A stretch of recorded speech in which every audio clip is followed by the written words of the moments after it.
Another plan aimed at helping small businesses stay afloat and keeping employees paid has reached its limit. Wells Fargo announced it is no longer accepting applications for its payroll protection plan.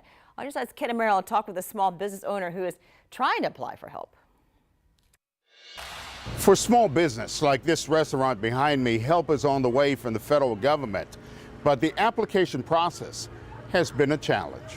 I bake 4 of these cakes every week or so. Jerry Moran owns La Chena. We visited him several months ago. After more than 3 decades in business, just like so many other small business owners, Moran is facing some of his most difficult days. This is not something we all did on our own. This is forced by the government. The federal government is providing help, a $349 billion payroll protection program backed by the SBA. I was going to pay my entire staff for the duration out of my pocket.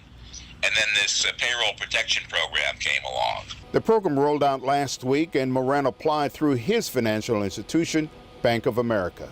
What was the experience? Moran says it was frustrating and bureaucratic.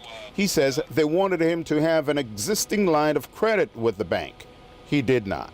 They flatly denied my application. A few hours later, after much flack from other small business owners, Moran says there was a reversal on the bank's position and his application was accepted. Now he waits.